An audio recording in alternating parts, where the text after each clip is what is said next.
Hi everyone, today we are going to start explanation of chapter number 13 Bhim का मुक्का। तो बच्चों, आप सबने रामायण और महाभारत की कथाएं पढ़ी है, यस ना? तो हमें जो पांडव है उनकी स्टोरी हमें किसमें किसमें सुनी है? हमने महाभारत में सुनी है।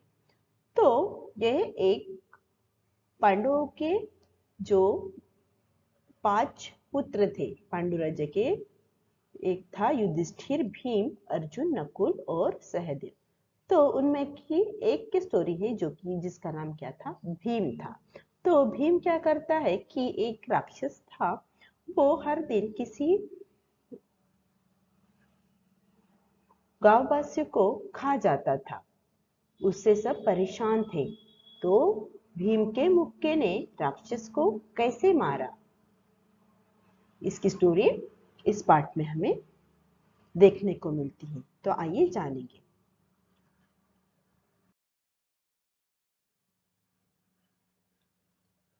प्राचीन समय में पांडु नाम का एक राजा था जो पुरातन था। रामायण महाभारत में एक क्या था? पांडु नाम का राजा था। उसे 5 बेटे थे, युधिष्ठिर, भीम, अर्जुन, नकुल और सहदेव। ये क्या है? उनके नाम थे पांडु राजा के बेटों के। देन पांडु के इन 5 बेटों को पांडव के नाम से जाना जाता था। यस नाम, पांडु राजा थे, उनके ये जो 5 बेटे थे, युधिष्ठिर, भीम, अर्जुन, नकुल, सहदेव, उनके 5 बेटों को पांडव पुत्र के नाम से, पांडव के नाम से जाना जाता था। उनको पांडु पुत्र भी कहते थे। एक बार पांडव अपनी माता कुंती के साथ एक गांव में पहुंचे। तो एक बार क्या हुआ कि ये जो पांडव थे, उनकी माता थी, उनकी माता का नाम क्या था? कुंती था। तो माता कुंती के साथ एक गांव में पहुंचे। वहां वे एक ब्राह्मण के घर रुके और वो एक गांव में जाकर एक ब्राह्मण के घर रुके। तो क्या हुआ कि गांव के समीप वन में एक राक्षस रहता था। उस गांव में समीप मीन्स एक बाजू पास ही क्या रहता था? एक गुफा में राक्षस रहता था। गांव के लोग उस राक्षस से बहुत परेशान थे। गांव के लोग उसे खाने के लिए रोजाना ढेर सारा भोजन और एक आदमी को भेजते थे। अभी देखो, वो राक्षस को खाने के लिए क्या चाहिए था? कि ढेर सारा खाना और एक आदमी। इतना भोजन गांव वाले रोज वो राक्षस को खाने के लिए भेजते थे। तो क्या हुआ कि एक दिन पांडव की माता कुंती ने देखा कि ब्राह्मणी रो रही है। ब्राह्मणी किसे कहते हैं? ब्राह्मण के वाइफ को, पत्नी को ब्राह्मणी कहते हैं। तो जो ब्राह्मणी थी वो रो रही थी। उसने ब्राह्मणी से पूछा, उसने किसने? कुंती ने ब्राह्मणी से पूछा कि तुम क्यों रो रही हो? कुंती ने ब्राह्मणी से पूछा कि तुम रो क्यों रहे हो बहन?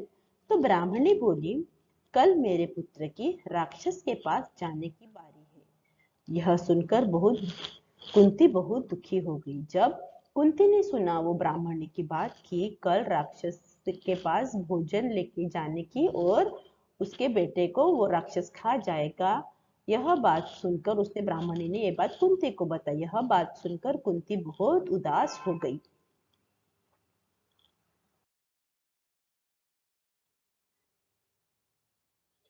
दूसरे दिन कुंती ने भीम से कहा, पुत्र, इस ब्राह्मणी के बेटे की आज राक्षस के पास जाने की बारी है। अभी दूसरे दिन कुंती ने भीम से कहा कि बेटा, आज इस ब्राह्मणी की बेटे की बारी है उस राक्षस के पास जाने की। इसका एक ही बेटा है। उसका क्या है? एक ही बेटा है। मेरी इच्छा है कि उसकी जगह तुम राक्षस के पास चले जाओ। ऐसे कुंती ने भीम से कहा कि भीम बेटा, इस ब्राह्मणी का क्या है? एक ही बेटा है। तो मेरी इच्छा है कि तुम उसकी जगह राक्षस को भोजन देकर तुम जाओ। मुझे विश्वास है कि तुम राक्षस को अवश्य मार देगे। अभी कुंती कहती है भीम से कि मुझे पूरा विश्वास है कि तुम उस राक्षस को क्या कर दोगे? मार दोगे। ब्राह्मणी ने कुंती को ऐसा करने से रोका। अभी ब्राह्मणी कहती है कुंती को, नहीं ऐसा मत करो, भीम को राक्षस के पास मत भेजो। परंतु कुंती ने उसे समझा दिया कि भीम बहुत बलशाली है, वह राक्षस को मार देगा। जब ब्राह्मणी कहती है कुंती को कि कुंती जी आप ऐसा मत करो, मेरे बेटे की बारी है तो मेरे बेटे को ही जाने दो, भीम को मत भेजो। तो कुंती कहती है उस ब्राह्मणी को, उसे समझाती है कि आप चिंता ना करें, मेरा जो भीम बेटा है वो क्या है, बहुत बलशाली है, मीन्स शक्तिशाली है, वो उस राक्षस को क्या कर देगा, मार देगा। देन फिर क्या हुआ देखो, भीम राक्षस के पास जाने के लिए तैयार हो गया। वह एक बैलगाड़ी में अपने साथ ढेर सारा भोजन लाद कर गया। राक्षस के पास पहुंचकर उसने सारा भोजन गाड़ी से उतार दिया और बैठकर उसे खाने लगा। अभी क्या हुआ कि भीम राक्षस के पास जाने के लिए तैयार हो गया, तो उसने क्या किया कि एक गाड़ी में उसने बहुत सारा खाना रख दिया और वो राक्षस के पास चला गया। और जब वो राक्षस के पास पहुंचा तो उसने क्या किया, भीम ने क्या किया कि उस गाड़ी से पूरा सामान निकाला और उसे खुद ही खाने लगा।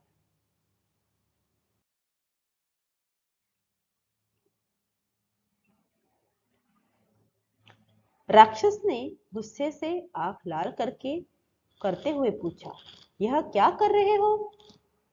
अभी जब भीम उस बैलगाड़ी से पूरा खाना निकालकर वो खा रहा था तो वो राक्षस बहुत गुस्सा हो गया और भीम को पूछता है कि ये तुमने क्या कर दिया, ये तुम क्या कर रहे हो? तभी भीम बोला, दिखता नहीं लड्डू खा रहे हो। अभी भीम राक्षस को बोलता है कि तुम्हें दिखता नहीं क्या, मैं तो क्या कर रहा हूँ, लड्डू खा रहा हूँ। भीम की बात सुनकर राक्षस को और भी क्रोध आ गया। अभी जब भीम ने कहा कि तुम्हें दिखता नहीं क्या, मैं तो लड्डू खा रहा हूँ, ये बात सुनकर राक्षस को और क्रोध आ गया, मीन्स और गुस्सा आ गया। वह भीम के ऊपर झपटा मीन्स वो भीम के ऊपर ऐसे जम की उसको मारने के लिए, दबोच कर खाने के लिए। तभी राक्षस और भीम में जमकर लड़ाई हुई और जैसे ही राक्षस ने भीम पर जंप किया उसको खाने के लिए, उसको मारने के लिए, तभी भीम और राक्षस में बहुत जोर जोर से फाइटिंग हुई, लड़ाई हुई। भीम ने राक्षस के मुंह पर जोरदार मुक्का मारा। मुक्का समझता है ना, अपनी एक मुट्ठी बांधना और मुंह पर मारना। ऐसे जब भीम और राक्षस की लड़ाई हो रही थी तब भीम ने राक्षस के मुंह पर एक जोरदार अपना मुक्का मारा, मीन्स पंच मारा। राक्षस दूर जा गिरा। भीम ने राक्षस को मार दिया। तो ऐसे जैसे ही भीम ने राक्षस के मुंह पर अपना एक मुक्का मारा, पंच दे मारा, तो राक्षस दूर जाकर गिर गया और वो मर गया। जब भीम बैलगाड़ी लेकर वापस गांव पहुंचा तो लोग हैरान रह गए। राक्षस के मरने पर सभी गांववासी प्रसन्न हो उठे। ब्राह्मण और ब्राह्मणी ने भीम को गले लगा लिया। कुंती बहुत खुश थी कि उसने उसके बेटे ने गांव वालों को राक्षस से मुक्ति दिला दी। अभी भीम ने राक्षस को मार दिया और वो बैलगाड़ी लेकर क्या हो गया, गांव वापस आ गया। और भीम को जिंदा देखकर गांव वाले बहुत हैरान रह गए, मीन्स बहुत आश्चर्यचकित रह गए। और उसके साथ साथ वो बहुत प्रसन्न हुए, मीन्स बहुत खुश हो गए। क्यों खुश हो गए? क्योंकि उन गांववासियों की क्या हो गई, उस राक्षस से छुट्टी हो गई, मुक्ति हो गई, उनसे मुक्ति मिल गई। अभी जो ब्राह्मण और ब्राह्मणी थे उन्होंने भीम को अपने गले लगाया क्योंकि उनके बेटे की उसने जान बचाई और पूरे गांव वालों को उस राक्षस के चुंगल से छोड़ा लिया था। अभी कुंती भी बहुत खुश थी कि उसके बेटे ने क्या कर दिया, उस राक्षस को मार दिया और पूरे गांव को उस राक्षस से आजाद कर दिया, उसकी दहशत से।